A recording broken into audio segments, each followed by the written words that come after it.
Pourquoi ça pose un problème que des ministres et des journalistes soient de la même famille? Quand vous êtes journaliste et que votre cousine ou votre nièce, peu importe, est ministre, est-ce que vous pouvez réellement écrire ce que vous pensez de sa politique? Évidemment que non. Et est-ce que vous pouvez la juger de manière vraiment impartiale?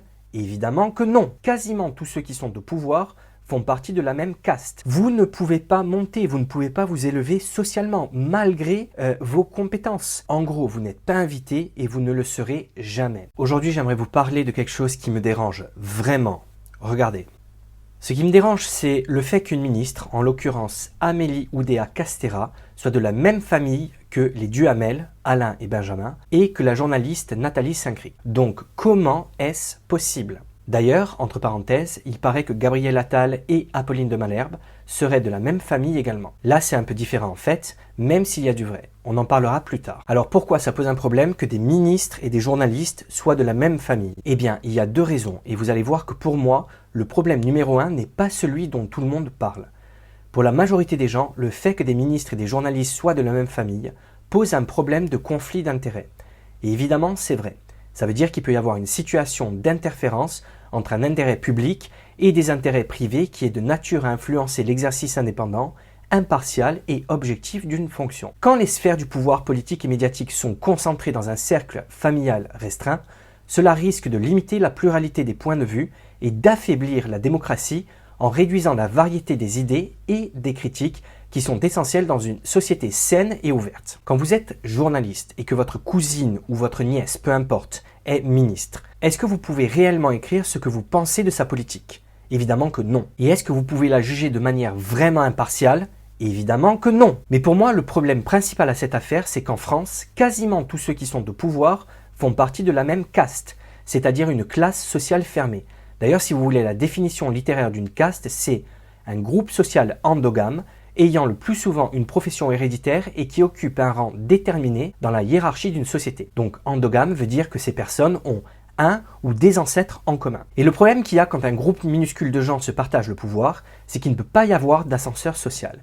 Ça veut dire qu'une génération peut progresser, peut s'élever par rapport à celle de leurs parents au même âge. Et c'est une mauvaise chose, car ça veut dire que si vous ne naissez pas dans le bon groupe, et je suis sûr que c'est votre cas, vous qui me regardez en ce moment, vous n'avez quasiment aucune chance de progresser socialement. Si vous n'avez pas la chance d'appartenir à ce groupe de privilégiés qui se passe le pouvoir depuis des années, des générations même, vous êtes automatiquement condamné à rester à la même place que celle de vos parents et de vos grands-parents. Le problème quand il n'y a pas d'ascenseur social, c'est que même si vous avez des compétences et que vous devriez occuper un poste plus élevé dans la hiérarchie, la route vous sera barrée car ces gens, cette caste, se filent des postes importants entre eux, se reproduisent entre eux d'ailleurs, et qu'à compétences égales, voire supérieures, à la fin, c'est toujours eux qui auront la priorité. En gros, vous n'êtes pas invité et vous ne le serez jamais. Donc maintenant, on va regarder quelques réactions sur les réseaux sociaux, par exemple sur Twitter. D'ailleurs, à ce propos, une courte parenthèse, vous en pensez quoi de ce nom? Elon Musk a fait de très bonnes choses, il a des entreprises top,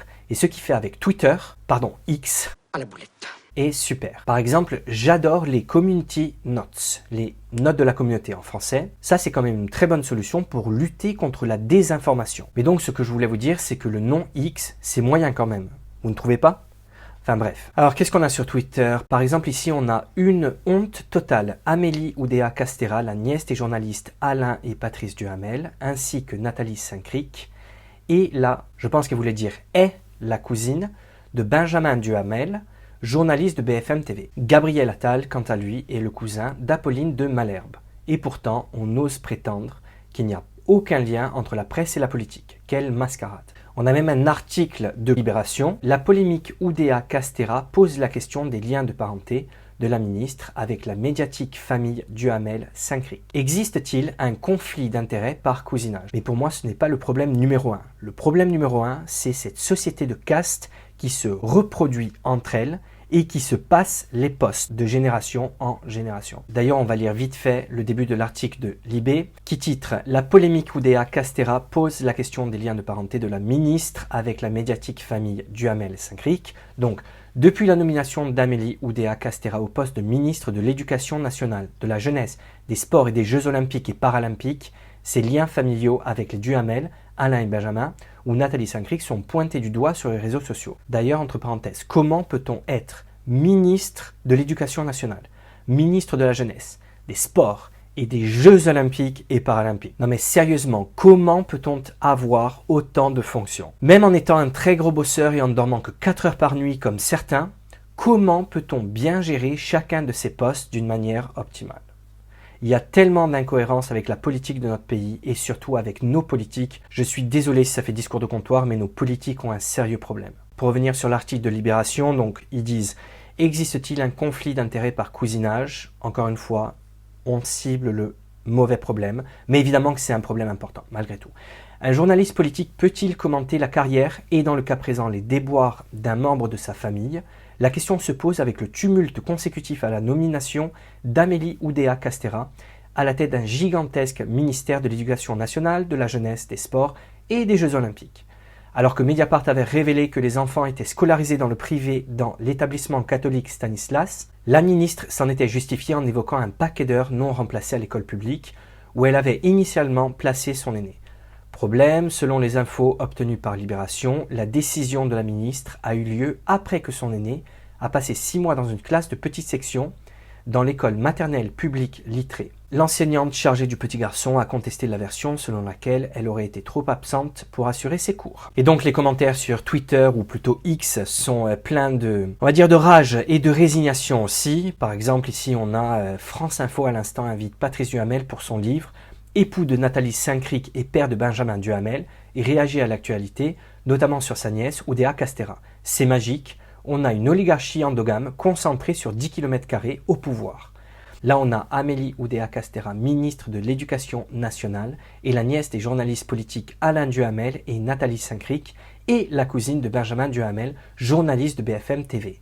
L'extrême centre est une affaire de famille. Et des commentaires comme ça, vous en avez à l'appel. Et donc, comme si c'était pas assez, il y aurait donc un autre lien de parenté entre un journaliste et un ministre, en l'occurrence le Premier ministre, le nouveau Premier ministre Gabriel Attal, qui serait donc le cousin d'Apolline de Malherbe, qui est journaliste sur BFM. Alors ici, vous avez un tweet qui dit « Apolline de Malherbe est donc la cousine de Gabriel Attal, fallait nous le dire plus tôt, on aurait compris pourquoi Anatolium, alors je suppose que c'est Juan Branco, était l'homme à abattre lors de cette interview. » Je ne vais pas vous montrer tous les tweets que vous pouvez trouver sur X, mais ça foisonne. Et là, vous avez donc un exemple de l'utilité des notes de la communauté sur X, qui dit par exemple sous ce tweet, et qui se permet donc de rectifier en fait l'information, que Gabriel Attal et Apolline de Malherbe ont un ancêtre commun, qui est Louis de la Forest, marié en 1853 à Alexandrine de Pertuis,